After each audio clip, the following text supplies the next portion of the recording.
Hi, everyone.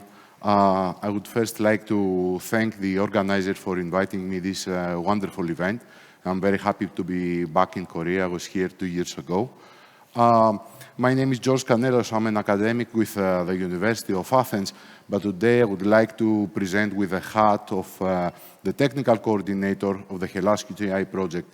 This is a project that aims to deploy a national-scale quantum network that is also part of the EUROQCI ecosystem. So, opposite to my previous presenters, I will be shifting gears now, and I will be focusing my discussion on quantum key distribution networks and on quantum cryptography that is actually the problem that should have been solved yesterday, as opposed to quantum computers that are forward-looking. The previous presenters made it clear that quantum computers are bringing the quantum threat into a reality and are bringing the Q-day a step forward. So we need actually to develop quantum networks that delegate keys across the various nodes in order to secure our communications from the quantum computers. Now, for those that are not really familiar, a couple of words on the EUROQCI. This is the European initiative to build a Europe-wide quantum network. So the project started already 3 years ago. It was quite brave from the European Commission to act on time for addressing this quantum threat. Now, the problem is that Europe has a particularity. So, as opposed to China or other countries that are solid, single countries, Europe is a mosaic of 27 member states, each with different regulations, opinions, approaches, and country sovereignty. So developing a European-scale quantum network is actually a mini version of deploying a global-scale quantum network, because we need to deal with the problems of addressing how quantum networks link to each other, separate networks that are independently managed work together. So the problem, at least on the terrestrial side, is go a step beyond the physical layer implementation. And of course, scale here is also a problem, and deal with the control and the management of this network that should be hierarchical. And of course, we need to see how we apply the policies, the different regulations between the various nations, etc. And on top of that, we have the space segment. We have one additional layer of the network that runs in parallel, that delegates keys through satellite communication. Now, this makes the network architecture relatively simpler, because satellites allow for point-to-point communication, in a sense, enabling bilateral key exchange between any two member states. But of course, the technical complexities in doing so are much higher. And we see that the TRL, the readiness on the technology side, is not progressing as much as on the terrestrial side. So we took this as an example. And again, so you can think of Europe as being the micrography of the world. And then Greece is the micrography of Europe, as we took this paradigm and we elaborated, or we drafted our national architecture around 3 satellite ground stations, actually retrofitted observatories that would be instead used for quantum satellite communication. So there is a good reason for doing so. Greece is well known for its blue skies, and that makes perfect conditions for optical communication, satellite communications, and therefore quantum satellite communication. This is something that also ESA identified. So the 3 telescopes around our 3 major cities are currently into development, and they are used for the backbone communication at the national level, but also for connectivity with the rest of the world. And then attached to each of these ground stations is a metropolitan network around the city of Athens, the capital of Greece, and 2 other major cities. So the ground stations are indeed progressing. They managed to attract a lot of money. There are several projects and programs that are running along these 3 sites. I don't want to go into the technical details. I only want to state that while the ground is progressing, we are still lacking the satellite, the pilot satellite in Europe, Eagle 1, that was supposed to be flying a year ago.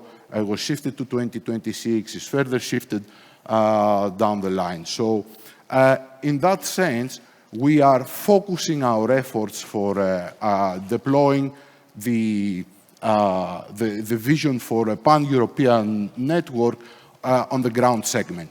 And this is an example of a project that we recently submitted to the European Commission in this second phase that was aiming to, that is following this rationale of connecting the different countries together. So as you might see, we are connecting with Bulgaria, and we are formulating a corridor that would go across Romania, Germany, Austria, in order to reach Brussels, that is the headquarters of Europe, and with which we would need to establish communication. So this is just to outline the context of my talk, that will be focusing on the key challenges from the network perspective anymore. And again, there are 2 levels there. The first one is to identify the complexity in building the network and the network architecture. And in such a complex scheme, one has to face the multi-vendor features of the network. Okay, one would not expect a monolithic approach, neither on the QKD equipment or on the KMS, on the key management system layers, or even on the management of the network. So we need to deal with multi-domain operation and eventually the multi-service flavor. So the services will vary between government, industry, etc., and therefore the type of communication and technology that needs to apply is also varying. I will not be talking about the most important steps from today onward that focus on identifying or further filtering the user requirements and the security requirements from the different users, the policies that need to be applied, and of course, the steps towards certifying this equipment in order to apply them into the field in an operational manner, something that South Korea has recently managed, and of course the management of the network. But I'll briefly outline these points in the summary. So the network architecture that we drafted in EUROQCI, and I think is valid for across the Europe and is also following the international standards of ITU and ETSI, span across 3 or maybe more layers, but 3 main layers: the quantum layer, that is the physical QKD exchange, quantum key distribution across fibers, the key management system that is abstracting the key material across the various nodes, and of course the application layer that is consuming the keys.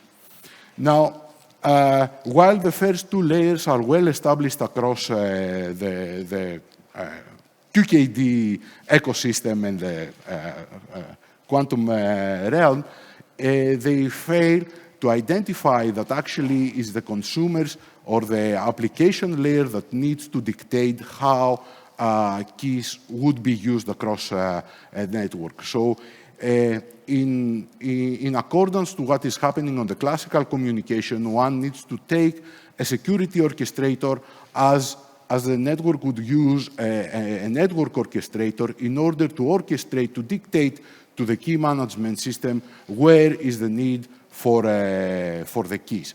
And then feed that information to the key management controller that would actually delegate the needs for the key material across the different nodes. So this, as strange as it may seem, this is still not present. So we manage, because it needs actually to work on the interface between the consumers, between the optical layer or the IP layer, together with the key management. So this is something that we addressed with a proof of concept in collaboration with Nokia, ID Quantique, and EvolutionQ for implementing the key management system a year ago, in which we managed to demonstrate for the first time the orchestration level coming from the application layer, from the optical plane. It was a layer 1 network from Nokia, and in fact we used their own security orchestrator, security management server, as they call it, in order to orchestrate the needs. Not only that, but it would also switch to a classical symmetric encryption if a QKD network failed. So we did this not only to demonstrate that we can orchestrate top-down, but also to demonstrate that we can take action and reoptimize, reorganize, if you like, the network according to the needs dictated from the application layer. And while this was a very elaborate network a year ago, you can see that it comprised 3 nodes in total. And this is actually the setup back at the time. So I will quickly move forward to almost a year later. And actually, last month, we demonstrated in Athens what we consider to be one of the most elaborate quantum networks ever demonstrated. And in fact, it was a real demo running for 3 days in the QCI Days event in Athens. So what you see, what we managed to build there was a network of 15 nodes in total. But what is more important is that it was deploying multiple vendors, multiple KMS systems. It was spanning across 3 different domains, emulating the Spanish domain as it would be the Spanish QKD network, the Austrian QKD network, and the Greek QKD network. Now, for the Greek network, it was not only racks applied on that on the venue, but there was a physical connection to the actual Athens quantum network that currently operates 4 nodes in 4 academic institutions across Athens. And so it had this field deployed feature, and eventually it was operating multiple level of services. So we had layer 1 implementing OTN security, MACsec in layer 2, IPsec in layer 3, and of course we had several applications running at the application layer, such as HTTPS, etc. It managed to attract a lot of attention. So there were high delegates from the European Commission, also the Minister of the Digital Governance in Greece visited the site, and this is just to show you the looks of the demo itself. Briefly going through the various features, so we had a multi-vendor deployment. Of course, most of the nodes were populated with ID Quantique as they form the large part of the Greek network, but also ThinQuantum, KeyQuant, and QTI were also present. As I mentioned, in total we had 15 nodes and 13 pairs arranged In arbitrary network topologies, this is also to take into account that it did not follow a particular form of network. Now, when it comes to the key management layer, we had, of course, all the proprietary KMS from the various vendors. Now, these softwares are very good in applying or implementing the QKD network from a single vendor, but are not very good in handling or in integrating other vendors as well. So for that, we needed a third-party independent vendor that would provide a horizontal KMS layer across. And in fact, just to show you the 3 nodes network with OTN that the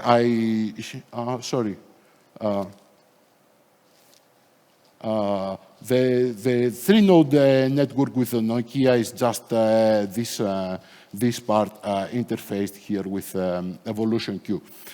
However, the interdomain requirement, that is getting keys from one domain and forwarding it to other domains that are not that use separate controllers, would require a different interface. So we based this on ETSI version 20 interface. So this is a standard for interdomain KMS or QKD exchange, key exchange, that has not been published yet, but this is a draft implementation has been provided by 2 independent KMS developers from AIT, the Austrian Institute of Technology, and Coolnet, that is a company, an SME spin-off from the University Politecnica de Madrid.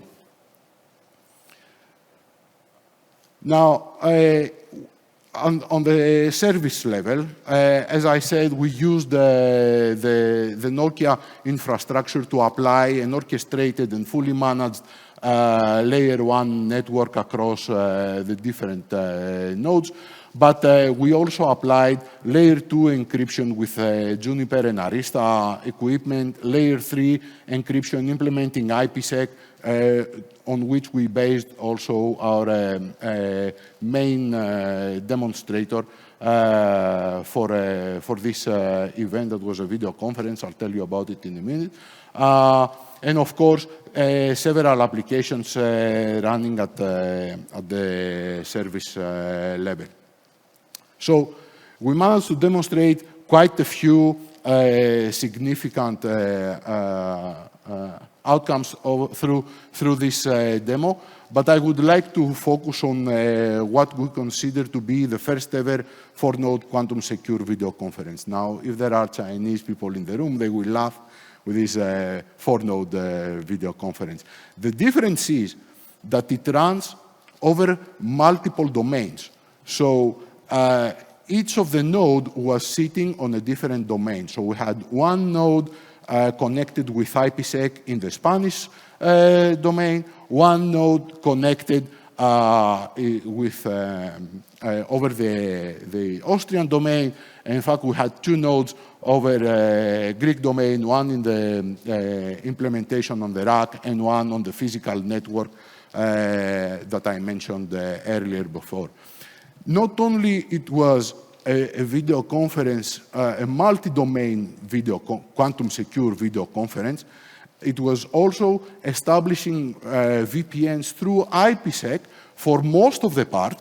So connectivity with Austria and Spain was provided through quantum secure VPN on IPsec using the Fortinets. But the fourth link, the intra-domain connectivity with the NKUA, was a layer 2 encryption. So we ran the application, the video conference application, but this was supported by different levels of communication protocols at the application layer. And eventually, we managed to get the video running while simultaneously applying multiple other services and applications in parallel. And this was also challenging because it meant that while the network was operating, there were other applications drawing keys from the key pools of the KMS of each of the nodes, making it even more complex. So we consider that this is what can be done to be as close as possible to the real world. So we're still processing the material as the demo happened a month ago, and we will definitely publish some of the key outcomes very soon. So stay tuned on this. And of course, these are all the different applications and services that we run on top in each of the domains. I will not stick too much on this. I will only notice that there was also a free space link between NKUA and NTUA, so the two universities in Athens spanning 800 meters, so we are able to sustain free space communication. And I will quickly move to my last point for today's presentation, and this is the need to develop what we call a network level management, right? QKD network level management. Of course, as I mentioned, ID Quantique forms the major part, if not all, of the operational network in Greece, and they have a tool, the quantum management system, that is able to set up the network and allow us the monitoring. But this is only focusing on the QKD devices as such, maybe even on that first level proprietary KMS sort of buffers. What we really need in order to operate such networks is a network level implementation, sort of focusing on the trusted node and vertically experiencing or monitoring how the application layer operates, how are the keys consumed in every single application, what are the buffering levels for each of the KMSs applied in the network, and of course correlate this with the QKD performance in secret key rate or the QBER, etc. And we had a company, SpaceLS, developing this for us. They are also planning to apply machine learning algorithms in order to perform alerts and perform anomaly detection in the network operation, etc. So this is all under development, and this is yet to come. But the significance of this network level management is a prerequisite for making this technology operational across the different users, and this is something that is absolutely essential to happen together with the certification in order to get this to the operational status. So briefly to outline the talk, Europe is indeed moving boldly to address the quantum threat and deploy a very ambitious QKD network. I think that this idea of having Europe as being the mini version of the world is indeed valid. There have been significant developments on the network architectures, and several milestones have been achieved across the 27 member states. But as I mentioned, the critical developments are required on the network level management in order also to apply the policies. And of course, certification of the equipment is absolutely essential if we are supposed to run this network at an operational level. So I would like to thank the long list of collaborators for this demo, and thank you very much again for attending.